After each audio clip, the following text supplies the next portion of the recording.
guys, this is Tory Langhammer again, and I'm just here today to briefly talk to you about our InBody scale. So to me, one of the biggest benefits of choosing Premier Weight Loss versus maybe another weight loss clinic is the use of this scale, mainly because when you go into a provider's office or another weight loss clinic's office, most of the time the only metrics that they have available to them are a patient's weight and their BMI, which is just generated based on their height and weight.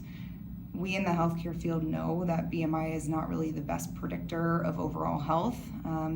So with the InBody scale, we're really able to look past just the number and actually look at, okay, how much of that weight is coming from muscle, how much of it's coming from fat mass, how much of it is coming from fluid, all these kind of things, and really be able to identify patients that sometimes aren't always identified using a normal scale. So I kind of highlight the importance of this with two examples. The first being, a bodybuilder or somebody that has exceedingly high levels of muscle mass and relatively low levels of fat mass.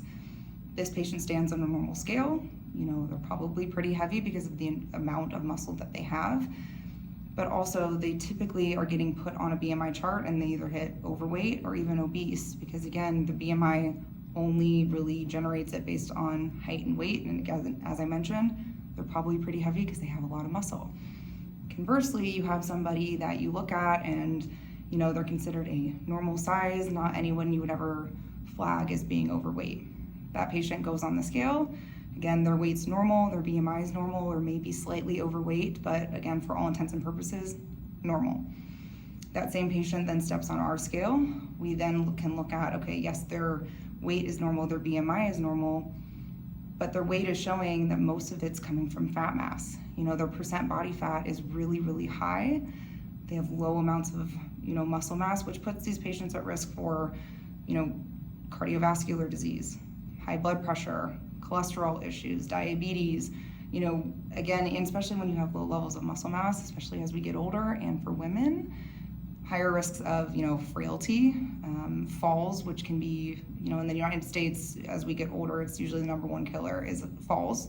That can be just very dangerous or even deadly. So the importance of that is, these normal looking patients, they're not getting flagged in the typical physician's office because again, their weight's normal, their BMI is normal. Why would we flag them? And they could be missing out on really important information that, a typical overweight or obese patient is getting in terms of diet, exercise, behavioral changes, certain medications, things like that can really improve their health. They're not getting because again, they appear normal based on the metrics that we have available usually. So again, for us, we're trying to target as many patients as we can, not necessarily always just for medications. We just want to get our patients to be, the healthiest that they can be, and we have tools to identify it and to get you there. So again, we want everyone, different shapes and sizes, to come see us. Again, we're in the business of not just helping with weight loss, but really improving overall health. Thanks.